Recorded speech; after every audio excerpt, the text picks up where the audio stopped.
आज हम बात करेंगे एक ऐसी किताब के बारे में जो जिंदगी बदल देने वाली साबित हो सकती है। Atomic habits by James clear. Atomic habits by James clear एक ऐसी किताब है जो स्मॉल कंसिस्टेंट चेंजेस के थ्रू बड़े रिजल्ट्स कैसे अचीव किए जा सकते हैं इस पर फोकस करती है। हम सब जानते हैं कि कंसिस्टेंसी कितनी मुश्किल होती है, लेकिन जेम्स क्लियर ने इस किताब में सिंपल एंड प्रैक्टिकल स्ट्रैटेजीज बताई हैं जो हम अपनी डेली लाइफ में इंप्लीमेंट कर सकते हैं। यहां मैं की कॉन्सेप्ट्स को हिंदी, इंग्लिश और उर्दू मिक्स में एक्सप्लेन करूंगा। तो चलिए शुरू करते हैं और देखते हैं कि कैसे हम अपनी हैबिट्स को अपनी कामयाबी का राज बना सकते हैं। दोस्तों, हम अक्सर ये सोचते हैं कि बड़े रिजल्ट्स के लिए बड़े चेंजेस की जरूरत होती है, लेकिन एटॉमिक हैबिट्स हमें बताता है कि ऐसा नहीं है। छोटी छोटी आदतें अगर रोज की जाएं, तो लॉन्ग टर्म में बड़ी चेंजेस ले आती हैं।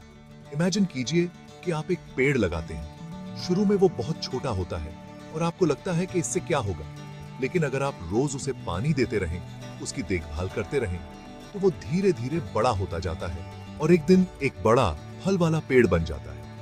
तो आज से ही एक छोटी सी आदत अपनी लाइफ में ऐड करने की कोशिश कीजिए और देखिए कि कैसे वो आपकी लाइफ में बड़े चेंजेस लाती है। दोस्तों, हर आदत, चाहे वो अच्छी हो या बुरी, एक पैटर्न फॉलो करती है जिसे हम हैबिट लूप कहते हैं। इस लूप के 3 पार्ट्स होते हैं: क्यू, क्रेविंग और रिस्पॉन्स। क्यू वो सिग्नल होता है जो आपको एक हैबिट शुरू करने का ट्रिगर देता है। जैसे कि अगर आप हर सुबह उठते ही अपना फोन चेक करते हैं, तो सुबह उठना आपके लिए फोन चेक करने का क्यू बन गया है। क्रेविंग वो डिजायर होता है जो आपको उस आदत को कंप्लीट करने की मोटिवेशन देता है। फोन चेक करने की सिचुएशन में आपको नए मैसेजेस या नोटिफिकेशंस देखने की क्रेविंग हो सकती है। इस लूप को समझना इसलिए जरूरी है क्योंकि अगर आपको कोई बुरी आदत तोड़नी है, तो आपको इस लूप को ब्रेक करना होगा।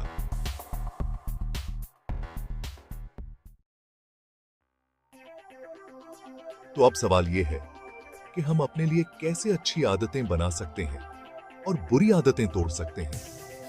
जेम्स क्लियर हमें 4 लॉज ऑफ बिहेवियर चेंज के बारे में बताते हैं। ये 4 लॉज हमें ये समझने में मदद करते हैं कि कोई भी हैबिट कैसे बनती है और कैसे हम इस प्रोसेस को हैक कर सकते हैं। पहला लॉ है मेक इट ऑब्वियस। अगर आपको कोई अच्छी आदत अपनानी है, तो आपको उसके क्यूज को ऑब्वियस बनाना होगा। जैसे कि अगर आप ज्यादा पानी पीना चाहते हैं, तो अपने साथ हमेशा एक वाटर बॉटल रखें। दूसरा लॉ है मेक इट अट्रैक्टिव। कोई भी हैबिट तब ज्यादा अपीलिंग लगती है जब वो किसी और प्लेजरेबल एक्टिविटी के साथ एसोसिएटेड हो। जैसे कि अगर आप जिम जाना पसंद नहीं करते, तो आप अपने फेवरेट शो देखते हुए एक्सरसाइज कर सकते हैं। तीसरा लॉ है मेक इट इजी।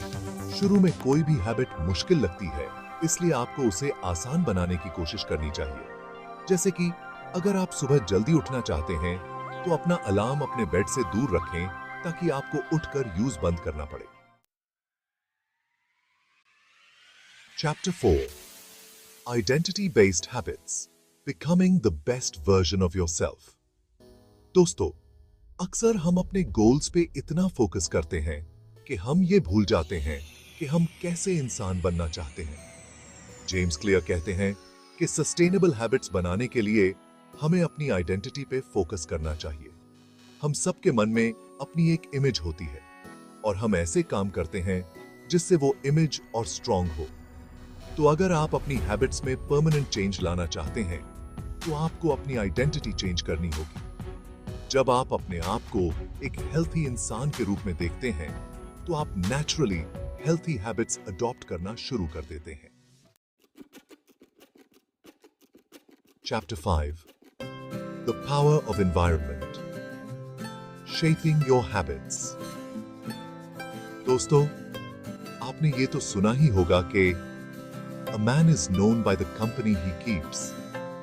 इसी तरह हम ये भी कह सकते हैं कि A man is shaped by the environment he inhabits। आपका एनवायरनमेंट आपकी हैबिट्स पे बहुत ज्यादा असर डालता है। अगर आपका घर जंक फूड से भरा हुआ है तो आपके लिए हेल्थी खाना मुश्किल हो जाएगा। तो अगर आप अपनी हैबिट्स में पॉजिटिव चेंज लाना चाहते हैं तो आपको अपने एनवायरनमेंट को भी चेंज करना होगा। अपने घर और वर्क प्लेस को ऐसे ऑर्गेनाइज करो जिससे आपकी अच्छी हैबिट्स को सपोर्ट मिले। Chapter 6 the plateau of latent potential, trusting the process. दोस्तों, जब हम कोई नई हैबिट स्टार्ट करते हैं तो हमें शुरू में रिजल्ट्स नजर नहीं आते। हमें लगता है कि हमारी मेहनत बेकार जा रही है और हम डिमोटिवेटेड हो जाते हैं। जेम्स क्लियर इस फेज को the plateau of latent potential कहते हैं। इमेजिन कीजिए कि आप एक दीवार में छोटा सा होल कर रहे हैं। आप 100 बार हैमर मारते हैं लेकिन दीवार में कोई फर्क नहीं पड़ता। लेकिन अगर आप एक बार और हैमर मारते तो दीवार टूट जाती। तो जब भी आप कोई नई हैबिट बिल्ड करो तो यूएस प्रोसेस पे ट्रस्ट रखो, लगातार मेहनत करते रहो और आपको जरूर रिजल्ट्स मिलेंगे। Chapter 7 habit stacking, linking new habits to old routines. दोस्तों, क्या आपने कभी नोटिस किया है कि कुछ काम ऐसे होते हैं जो हम बिना सोचे समझे कर लेते हैं, जैसे कि दांत ब्रश करना, नहाना या चाय बनाना। हैबिट स्टैकिंग एक ऐसी टेक्निक है जिसमें हम नई हैबिट्स को अपनी पुरानी हैबिट्स के साथ लिंक कर देते हैं। जैसे कि अगर आप हर सुबह चाय बनाते हैं तो आप चाय बनाते वक्त एक नई हैबिट ऐड कर सकते हैं, जैसे कि मेडिटेशन करना या 5 पेजेस किताब पढ़ना। इस टेक्निक से नई हैबिट स्टार्ट करना आसान हो जाता है क्योंकि आपको एक नई रूटीन बनाने की जरूरत नहीं पड़ती। Chapter 8 breaking bad habits, how to quit anything. दोस्तों, जैसे अच्छी आदतें बनाना मुश्किल होता है वैसे ही बुरी आदतें तोड़ना भी मुश्किल होता है। लेकिन मुश्किल का मतलब ये नहीं कि ये इम्पॉसिबल है। जेम्स क्लियर हमें 4 लॉज ऑफ बिहेवियर चेंज का ऑपोजिट यूज करने की सलाह देते हैं ताकि हम बुरी आदतें तोड़ सकें। पहला स्टेप है मेक इट इनविजिबल। अगर आपको कोई बुरी आदत छोड़नी है तो आपको उसके क्यूज को अपनी लाइफ से हटाना होगा। जैसे कि अगर आप ज्यादा सोशल मीडिया यूज करते हैं तो अपने फोन से सोशल मीडिया एप्स डिलीट कर दें या उन्हें एक ऐसे फोल्डर में डाल दें जहां आप उन्हें इजीली एक्सेस ना कर सकें। दूसरा स्टेप है मेक इट अनअट्रैक्टिव। अपने माइंड में यूएस हैबिट के नेगेटिव कॉन्सिक्वेंसेस के बारे में सोचिए। जैसे कि अगर आप स्मोकिंग छोड़ना चाहते हैं तो सोचिए कि स्मोकिंग से आपकी हेल्थ पे क्या असर पड़ रहा है।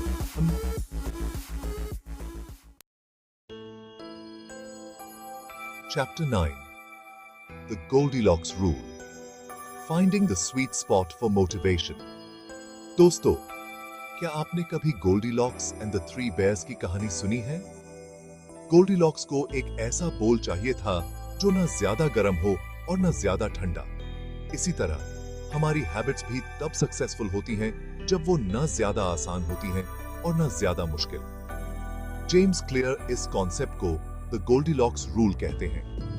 अगर कोई हैबिट ज्यादा आसान होगी तो वो बोरिंग हो जाएगी और आप यूज करना छोड़ देंगे, और अगर वो ज्यादा मुश्किल होगी तो आप डीमोटिवेटेड हो जाएंगे और आप यूज स्टार्ट ही नहीं कर पाएंगे। Chapter 10 the power of consistency, small steps big changes. दोस्तों, हम सब जानते हैं कि कंसिस्टेंसी कितनी जरूरी होती है, लेकिन हम में से ज्यादातर लोग इसमें फेल हो जाते हैं। जेम्स क्लियर कहते हैं कि कंसिस्टेंसी इंटेंसिटी से ज्यादा जरूरी है।